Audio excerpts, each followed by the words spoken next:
Okay, so, love you, Dad. Have a good day. I go to him. Yeah, love you too. Have a good day at school. I'll see you at 4:30 after rugby practice. Or about 3 o'clock that afternoon, I get a text to say JJ's been stabbed. These last 2 years have been horrific. This is a lifetime sentence for us.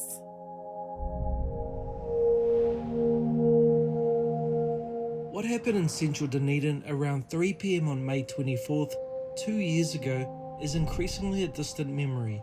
The town has moved on, but not for the parents of Enere McLaren-Taana, known to his friends in Whānau as JJ, the 16-year-old boy who was left clutching a fatal stab wound here at the bus hub on Great King Street.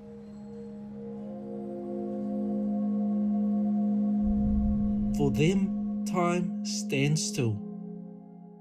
It's changed us all, as a parent. I've lost my parents, I've lost a younger sister, aunties, uncles and all that, as you do through life, but this is just on a different level. It's really hard to explain. You just withdraw, you don't want to be around people, and then people that are caring, they say, oh, how are you? And you just say, oh, all good, when really you're just broken inside. And just that, but you gotta suck it up, I suppose. It's one of those things that I suspect it's never gonna get any less and it's never gonna go away, because I miss them every day. For the past 2 years, you haven't really spoken about it, so yeah. Why would you like to speak now, I guess? I just think it's important to talk about this because it could be you tomorrow.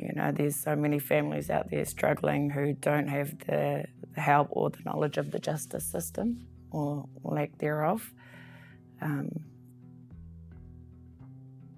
It's only been 2 years and already certain things have been happening, and it's just, we just want to share our son's story.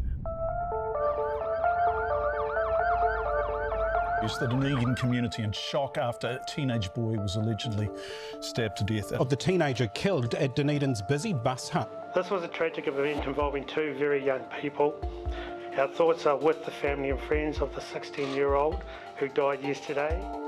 On the day of the stabbing, the High Court heard that JJ and the younger boy got into a verbal confrontation at the bus hub. They didn't know each other. The 13-year-old pulled out a knife, a large kitchen knife. Shortly after, JJ was stabbed in the abdomen. The 13-year-old claimed self-defense. And it was 20 past 8 that morning. I was out the front getting some wood in, and JJ walks past and he goes,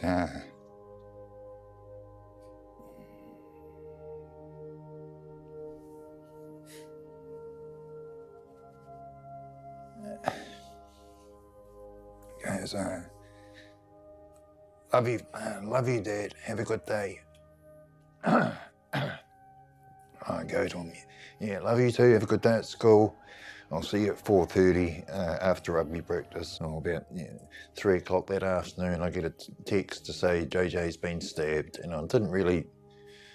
In the bus hub yet again, where there's always shit happening. And I jumped in the car from work and went off to the hospital, and I wasn't thinking anything serious whatsoever, trying to text Tui as I was going to the hospital, and it was already on Facebook, and it started in my mind, oh, this might be a bit more serious. We were on the scene within 1 minute, applying medical aid to the victim, and also apprehended the offender and brought him in, so it was very, very quick. He always spreads love around, no matter who you are to him, he will always spread the love to you, and he's one of the nicest boys I've ever met in my life, actually. He was a man of Jesus. I don't know what to say. Just rest in peace, my brother, forever 16. And then I get into the hospital and say who I was, and they take me to a room, and a doctor comes in and says her name, and then she starts crying. And I just think to myself, what the why is the doctor crying? And that's when I knew that it was serious.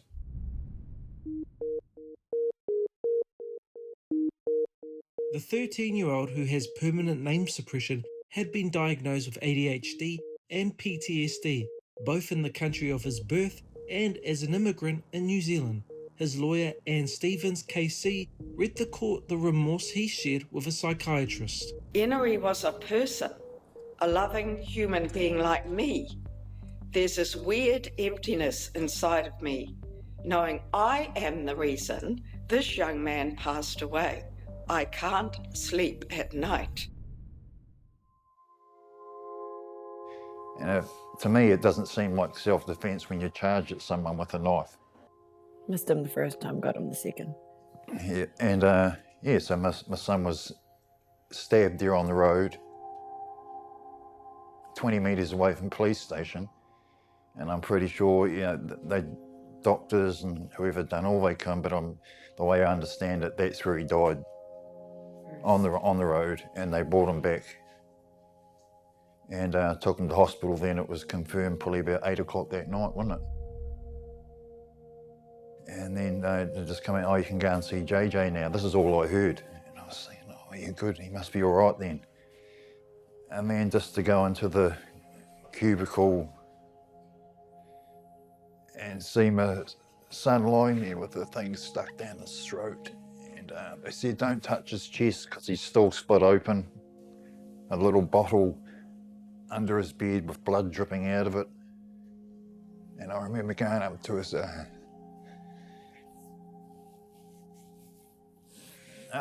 face. He was still warm. And I was talking to him. And probably about all the family came in. And half an hour later, I just remember he was cold. And then, of course, then the police come and take us into a room, and he's no longer your son, he's evidence. And that was like, And then the discussion of, we've got to take him to Christchurch for an autopsy.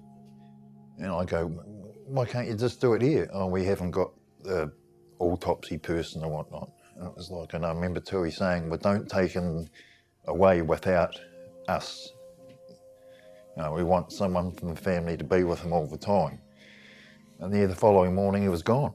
So Tui and a lot of the family get a van and they all rock up there and get up there that night, and you still couldn't see him, He was, Tui sitting here, a wall here, he was behind there. And that's very hard on you.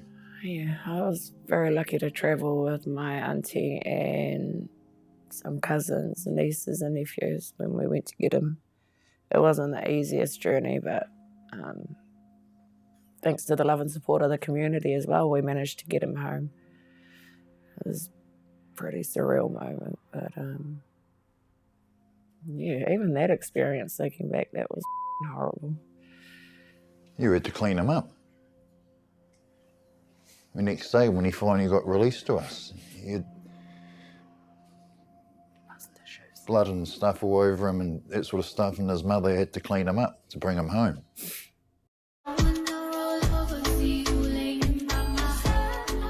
JJ was one of those kids who had everything going for him. A dancer, rugby player, a record holder.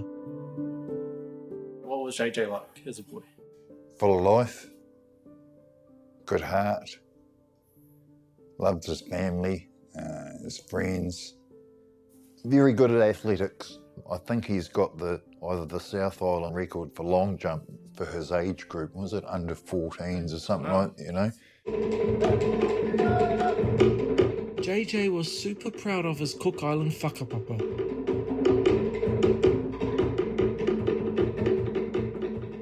He just picked up a love for his culture, performing in Te Whaka community dance group. He had dreams and goals. But he was also a teenage boy, and all that comes with that. That's right.